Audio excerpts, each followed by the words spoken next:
Dear brothers and sisters in the Lord, ప్రభునందు ప్రియమైన సోదరి సోదరులారా, today's verse for our meditation is taken from the book of Exodus, 1st chapter, verse 20. ఈ రోజు మన ధ్యానం కొరకు నిర్గమకాండం 1వ అధ్యాయం 20వ వచనం నుండి తీసుకొనబడింది. God dealt well and the people multiplied. దేవుడు మేలు చేసెను, ఆ జనము విస్తరించి మిక్కిలి ప్రబలెను. If you are a student of the Old Testament, ఒకవేళ పాత నిబంధనని మీరు చదివేటువంటి విద్యార్థులైతే you are well aware of the strong woman characters featured in the book of Genesis. ఆది కాండంలో ఒక బలమైనటువంటి గుణాలు కలిగినటువంటి స్త్రీల గురించి మీకు తెలిసే ఉంటుంది. The story of many of these women such as Sarah, Rebecca, Rachel are given to us in much detail. ఈ స్త్రీల చరిత్ర అంటే షారా, రెబెకా ఇలాంటి వారి యొక్క ఎక్కువగా మనకి కనబడతా ఉన్నాయి. And their details are given. వాళ్ళ యొక్క వివరాలు కూడా మనకి ఇక్కడ ఇవ్వబడ్డాయి. And through the Genesis text, we gain a rich insight into their lives. మరి ఆది కాండంలోని భాగంలో నుండి వారి జీవితంలో నుండి చాలా గొప్పమైనటువంటి సంగతులు మనం చూడొచ్చు. We are able to, in a small sense, share in their hopes, their dreams, their joys and disappointments.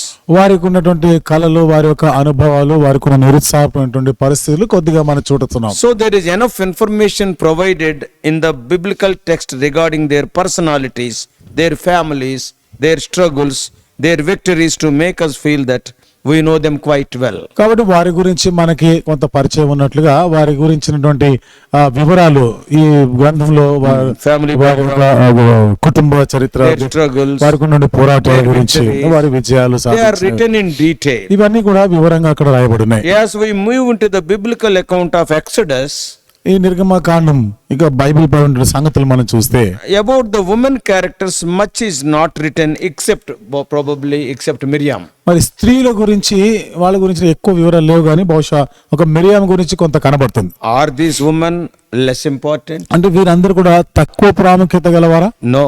కాదు కాదు. Are they so too dull or not strong enough spiritually? వారు ఆత్మీయంగా అంత బలవంతులు కారు, బలహీనులనా? No. కాదు కాదు. It is simply that things have changed in relation to God's people. దేవుని ప్రజల విషయానికి మనం వస్తే కొన్ని పరిస్థితులు మారినాయి. Even events are happening at a much faster pace. ఇంకా మనం చూస్తే ఆ సంగతులు చాలా త్వరితగతిన జరిగిపోతున్నాయి. So we are no longer dealing with the life in a particular family. ఇప్పుడు మా ఫలానాగా కుటుంబం గురించి మాత్రమే మనం ఇప్పుడు చూడడం లేదు. See, we are dealing with the future of the entire race of God's people. దేవుని ప్రజల ఆ జనాంగం గురించినటువంటి ఆ పూర్తి జనాంగం యొక్క భవిష్యత్తును మనం చూస్తున్నాం. That is the race of Abraham. అదే అబ్రహాం యొక్క జనాంగం. As one reads the Exodus account in Exodus, ఈ నిర్గమకాండంలో నిర్గమం గురించినటువంటి సంగతులు చదివినప్పుడు even in the books Leviticus, Numbers and Deuteronomy, లేవియాకాండము, సంఖ్యాకాండం, ద్వితీయోపదేశ కాండంలో కూడా చదివితే and their Exodus is continuing even into the conquest account provided in Joshua. వారి నిర్గమము యెహోషువ గ్రంథంలో వారు ఆ విజయం సాధించే అంతవరకు కూడా కొనసాగుతూనే ఉంది. Women are found in these texts.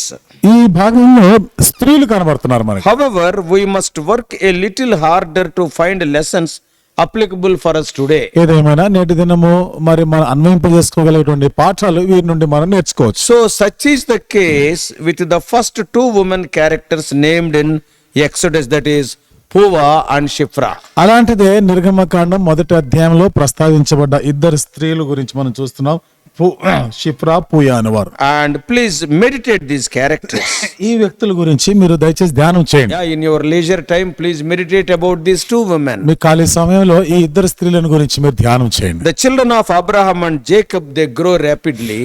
Abraham యొక్క పిల్లలు, యాకోబు యొక్క పిల్లలు త్వరితగతిన వారు ఎదిగినారు. And they forming a prosperous nation made up of 12 tribes. ఆ 12 గోత్రాల ద్వారా చేయబడినటువంటి ఒక రాజ్యము అది ఎంతో అభివృద్ధి చెందింది. Each son of Jacob became one tribe. యాకోబు యొక్క కుమారులు ఒక్కొక్కరు ఒక్కొక్క గోత్రంగా వాళ్ళు ఎదిగినారు. And that inspired fear and hate from Egyptians. ఇది ఐగుప్తీయుల నుండి ఒక భయము, ద్వేషం అనేది వచ్చింది వాళ్ళకి. Their king first tries to slow down the Hebrews' growth by enslaving them. వాళ్ళ రాజులు మొదటిగా వీరి ఎదుగుదలని ఆపు చేయడానికి, అంటే పిల్లలని చంపుతూ వాళ్ళని ఆ వంశాన్ని ఆపాలనుకున్నారు. Enslaving them by making them slaves. వారిని బానిసలుగా చేసుకునటం వలన సంతానాభివృద్ధిని ఆపాలనుకున్నాడు. Next, he increases the brutality of their work.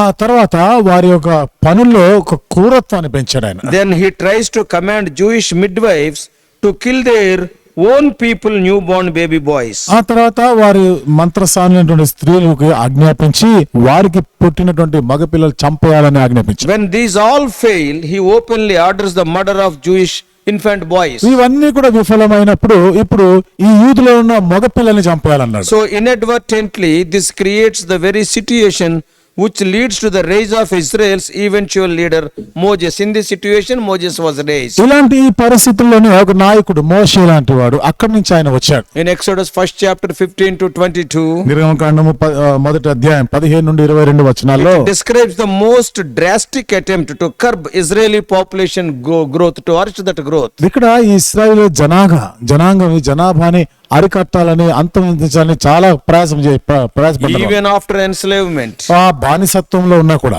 even after the brutality of Pharaoh, ఆ ఫరో ఎంతో కర్కశత్వంతో ఉన్నా గానీ the Hebrews are still growing. హెబ్రీయులు ఇంకా వృద్ధి చెందుతూనే ఉన్నారు. Out of fear, the Egyptians seek other ways of reducing Israeli power. భయాన్ని బట్టి ఐగుప్తులైన వారు ఈ ఇశ్రాయేలీలకు ఉన్నటువంటి అధికారము వారి జనాభాని తగ్గించాలని ప్రయత్నం చేశారు. Here Pharaoh will enact a program of infanticide. ఇక్కడ ఈ ఫరో ఈ పసిపిల్లల్ని అంటే పుట్టగానే చంపేయాలనేటువంటి ఒక ప్రణాళిక చేశారు. Ordering the Hebrew midwives to murder male Jewish babies. Hebrew యొక్క మంత్రసానులకు ఆజ్ఞాపిస్తూ హెబ్రీలో మగ పిల్లలు పుడితే వెంటనే చంపేమన్నారు. When they resist, Egypt's king extends the command to the Egyptian people in general. వాళ్ళు మరి అక్కడ Suppose if the midwives are not doing that, even Egyptian people are given freedom to report and kill such babies. ఒకవేళ ఈ Hebrew మంత్రసానులు ఆ పని చేయడానికి వెనకాడితే ఎదురిస్తే ఐగుప్తిలో ఉన్నటువంటి మంత్రసానులు అయినా కానీ వెళ్ళి ఆ పని చేయొచ్చు అని ఆజ్ఞాపించారు. Having this backup of murder, the rise of Moses, the eventual leader of the nation Israel, was there. ఇలాంటి హత్య చేయాలనేటువంటి ఈ పరిస్థితిలో మనం ఈ ఇశ్రాయేలు నడిపించే నాయకుడైన ఒక మోషే పుడతాడు అప్పుడే. And despite Pharaoh's persecutions, ఫరో ఇంతగా హింసిస్తున్నా గానీ God ensures several positive developments for the Hebrew people. ఈ హెబ్రీ ప్రజల కొరకైన దేవుడు ఇంకా మీరు వృద్ధి చెందుతారని ఎంతో నిశ్చయ భరోసాని ఇచ్చాడు. He responds to the dangerous choice made by the midwives. Midwives have taken a choice at the risk of their lives, ఆ మంత్రసానులైన వారు వారి ప్రాణాన్ని ఫలంగా పెట్టి ఆ నిర్ణయం తీసుకున్నారు. వాళ్ళు defying Pharaoh's evil order. ఫరో ఇచ్చినటువంటి ఆ చెడు శాసన ఆజ్ఞని వాళ్ళు నిరాకరించారు. To kill the Jewish boys. అంటే యూదులైనటువంటి మగపిల్లని చంపాలని. They had protected the young lives of Israel's sons, risking their own lives in this process. ఈ ప్రక్రియలో వారి ప్రాణాలైన అడ్డం పెట్టి ఇశ్రాయేలుకు పుట్టిన మగపిల్లని వాళ్ళు బ్రతికించారు. God blessed them as a result. దాని ఫలితంగా దేవుడు వారిని ఆశీర్వదించారు. So in such midwives, Shifra and Puva is also there, as well as other Jewish midwives who protected the young lives. అలాంటి మంత్రసానుల్లో ఇద్దరు షిఫ్రా పుయా అను వారు మరికొంతమంది హెబ్రీ స్త్రీలు కూడా ఈ మగపిల్లల్ని కాపాడిన వారిలో ఉన్నారు. So directly contradicting the Pharaoh's goals, the Israeli population continued to grow. ఇప్పుడు నేరుగా మరి ఫరో ఇచ్చిన ఈ ఆజ్ఞకి వ్యతిరేకంగా ఇశ్రాయేలు జనాభా మరి వృద్ధులతో వచ్చారు. The result was a nation of Israel which continued to threaten the Egyptians due to their sheer size. So many are there. వారి యొక్క ఫలితాన్ని బట్టి ఇప్పుడు ఇశ్రాయేలీలు ఐగుప్తుకి ఒక భయ కారణంగా అయిపోయినారు. వాళ్ళు Pharaoh would soon choose even more drastic measures to kill newborn Jewish males. ఇప్పుడు ఫరో హెబ్రీయులకు పుట్టిన మగ పిల్లల్ని మగ సంతానాన్ని చంపేయడానికి మరొక కఠినమైన ఆజ్ఞ ఇచ్చారు. So this command is given all of Egypt. ఈ ఆజ్ఞ ఐగుప్తీయులందరికీ ఇవ్వబడింది. In Exodus 1:22. నిర్గమకాండం 1:22 Specifically to throw Hebrew boys into the Nile River. మరి ఎంతో నిర్దిష్టంగా హెబ్రీల పిల్లలు మగ పిల్లలని ఆ నైలు నదిలో పారవేయాలని ఆజ్ఞ. Ironically, in the context of this wicked command, God allowed a baby boy to be literally cast into the Nile. ఈ దుష్టమైనటువంటి ఈ ఆజ్ఞ ఎప్పుడైతే వెలువడిందో సరిగ్గా దానికి అనుగుణంగానే ఈ హెబ్రీలకు పుట్టిన ఈ మగ పిల్లవాడిని నైలు నదిలో పారవేశారు. Yet protected and raised up within Pharaoh's own household. అయినా ఫరో యొక్క సొంత ఇంటిలోనే కాపాడబడి అక్కడే ఆయన పెరుగుతూ వచ్చారు. Ultimately becoming the rescuer of God's people of Israel. చివరికి దేవుని ప్రజలైన ఇశ్రాయేలీయులని అతను కాపాడవాడు రక్షించువాడయ్యాడు. So this child would be known by his name Moses. ఈ బిడ్డ మోషే అనే పేరుతో పరిచయం What అవుతున్నాడు. is the meaning of it? దాని అర్థం ఏమిటి? Drought. అంటే తీయబడిన వాడు. Based on Pharaoh's daughter drawing him out of the water, the name is given. ఫరో కుమార్తె ఆ నీటిలో నుండి అతను తీసినటువంటి ఆ సందర్భాన్ని బట్టి ఆ పేరు పెట్టినారు. So this test is not specific, but it appears that Pharaoh believed in Shiphrah and Puah's explanation and did not send them to their death for disobeying him. ఈ పరీక్ష మనం ఇక్కడ చూస్తున్న వీరు ఈ షిఫ్రా పూయాల వారు ఇలాంటి చర్య చేసినందుకు మరి వాళ్ళ మీద ఒక నేరము లేకపోతే వారికి ఒక శిక్షను కూడా విధిస్తున్నాడు ఆయన. No, he has not sent him. వాళ్ళని అట్లా శిక్షించలేదు ఆయన.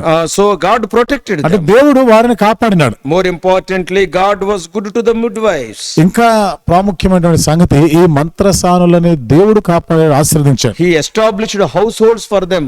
వారి కొరకైనటువంటి ఒక ఇంటి వారిని ఆయన ఉంచినాడు. And again, the test is not specific in terms of Shiphrah and Puah, but the midwives in general were blessed for their obedience. ఈ పరీక్ష నిర్దిష్టంగా షిఫ్రా పూయాల గురించి అని కాదు, కానీ దానికి బదులుగా వాళ్ళు ఆశీర్వదించబడ్డానికి కారణమే. So Shiphrah Puah they were blessed by God because of their obedience. ఈ షిఫ్రా పూయాల వారి విధేయతను బట్టి దేవుని చేత ఆశీర్వదించబడ్డారు. So they were able to marry and have a family probably. అంటే బహుశా వాళ్ళు కూడా వివాహం చేసుకొని వారి సంతానాభివృద్ధి కలిగి ఉండొచ్చు. Because it is written that God established homes for them. ఎందుకనగా ఇక్కడ రాయబడింది కదా, దేవుడు వారికి వంశాభివృద్ధిని కలగజేశాడు. So that is they got married. అంటే వాళ్ళకి పెళ్లిళ్ళు అయినాయని. Likewise, the Hebrew people were blessed and multiplied. అదే రీతిగా హెబ్రీ ప్రజలు కూడా ఆశీర్వదించబడ్డారు, వర్ధిల్లినారు. Brothers and sisters, సోదరులారా, have you ever wondered why things don't go the way you want? ఎప్పుడైనా కానీ నీ జీవితంలో నువ్వు అనుకున్నట్టుగా ఇది ఎందుకు జరుగుతున్నాయని నువ్వు ఎప్పుడైనా ఆలోచన చేసావా? Do you often think you are coming upon the short end of the stick when it comes to blessings? I am not getting any blessings. నువ్వు ఎప్పుడైనా కానీ ఆశీర్వాదాలు వస్తాయి అనుకున్నానే కానీ తీరా చూస్తే ఇక్కడ దాకా వచ్చి నాకు అందలేదు అన్న పరిస్థితికి వచ్చావా? What about your congregation? మరి నీ సమాజం మాట ఏమిటి? Do you often wonder why it is not growing? ఎందుకు ఇది ఎదుగుతలేదని ఆశ్చర్యపోతున్నా? Why people are not as close as they should be? ప్రజలు ఎంత సమీపంగా సన్నిహితంగా ఉండాలి అంత ఉండలేకపోతున్నారు. ఆలోచన వచ్చిందా? Perhaps we are falling short in the area of obedience. బహుశా విధేయత అనేటువంటి మాటకు వచ్చినప్పుడు బహుశా మనం అక్కడ కొరవడి ఉంటాం. If you choose the right road and develop godly disciple with prayer, సరి అయినటువంటి మార్గం ఎంచుకొని దైవికమైనటువంటి శిష్యత్వంలో ప్రార్థన పూర్వకంగా ఎదుగుతున్నట్లయితే, in the study of the word of God and worship, దేవుని యొక్క వాక్య ధ్యానం పఠనంలోను ఆరాధనలోను ఎదుగుతా ఉంటే, if we are obedient to God, దేవునికి మనం విధేయులమైతే, I believe God will bless his people. ఆయన కూడా నిశ్చయంగా దేవుడు తన ప్రజలను ఆశీర్వదిస్తాడు. God multiplied Israelites, దేవుడు ఇశ్రాయేలీయులని ఆయన వర్ధిల్ల చేసినాడు. and in that opposite conditions God blessed the houses of and established the houses of Shiphrah and Puah. దాని వ్యతిరేకమైనటువంటి పరిస్థితుల్లో షిఫ్రా పూయాల వారి ఇంటిని కూడా వారి వంశాభివృద్ధిని కూడా చేసినారు. They obeyed God than Pharaoh. వాళ్ళు ఫరో కన్నా కూడా ఫరో మాట వినే కన్నా దేవుని మాటను విన్నారు, విధేయత చూపారు. They feared God more than Pharaoh. ఫరో కన్నా కూడా దేవునికి ఎక్కువ భయపడ్డారు. They were blessed. వాళ్ళు ఆశీర్వదించబడ్డారు. Because of their act, God's people are blessed. వారు చేసిన ఆ క్రియను బట్టి దేవుని ప్రజలు ఆశీర్వదించబడ్డారు. A deliverer was protected. అక్కడ ఒక విమోచకుడైన వాడు కాపాడబడ్డాడు. Oh, what a wonderful thing it ఎంత is. అద్భుతమైన In సంగతి. our lives also. మన జీవితాల్లో కూడా Let us fear God. దేవునికి భయపడదాం, Obey his word. ఆయన మాటకి విధేయత Let us చూపిద్దాం, be blessed. మనం ఆశీర్వదించబడతాం. Things will be contrary like the days of Pharaoh. పరిస్థితులు ఫరో కాలంలో ఉన్నట్టుగానే అవి విరుద్ధంగా ఉండొచ్చు. Things will not happen as we are thinking. పరిస్థితులన్నీ కూడా మనం అనుకున్నట్టుగా జరగకపోవచ్చు. So let us not take any excuse. కాబట్టి ఈ విషయంలో మనం ఏ సాకులు మనం చెప్పొద్దు. Yeah, let us be like Shiphrah and Puah. షిఫ్రా పూయాల వలె ఉందాం గాక. Their names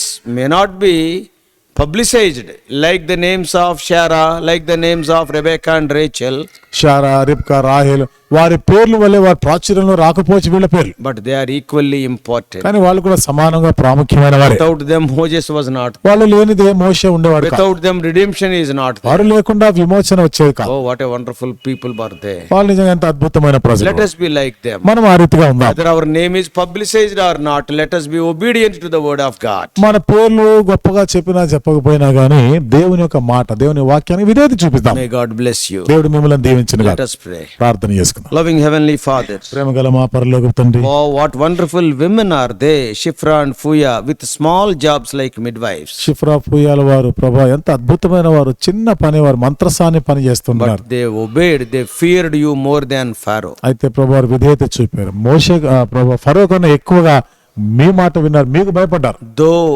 sword was hanging on their necks, oh Lord, they stood for you. మెడ మీద కత్తి వేలాడుతున్నా మీ కొరకే వారు నిలబడ్డవారు. We know great people of faith like Abraham, Isaac and Jacob. ఒక గొప్ప విశ్వాస వీరులు అబ్రహాము, ఇస్సాకు, యాకోబుల గురించి మేము We ఎరిగి know ఉన్నాం. great women, O Lord, like Sarah, Rebecca and Rachel. గొప్ప స్త్రీలు షారా, రిబ్కా, రాహేలు, వీళ్ళు తెలుసు మాకు. O Lord, we know great women like Miriam, Esther and Ruth. Miriam, Esther, Ruth లాంటి గొప్ప స్త్రీలు మాకు తెలుసు. But Shiphrah and Puah are also no way less than them. అయితే ప్రభు షిఫ్రా, పూయాలు వీరు కూడా వారికన్నా ఏమాత్రము తక్కువ వాళ్ళు Thou కాదు. hast blessed them. మేము వారిని ఆశీర్వదించాం. Thou hast established their homes. ప్రభా వారి వంశాభివృద్ధి కలగజేస్తాం. Oh, they cared not their lives. వారి జీవితాలు ఏమాత్రం లెక్క చేయలేదు. Give us that courage, O Lord. ప్రభా ఆ ధైర్యం మాకుని ఇవ్వండి. O Lord, we are so thankful unto their life. దేవా వారి జీవితాలను బట్టి మీకు ఎంతో కృతజ్ఞులం. In Jesus' precious name we pray. యేసు ప్రభువారి అమూల్యమైన నామములో ప్రార్థించి వేడుకుంటున్నాము తండ్రి. ఆమేన్.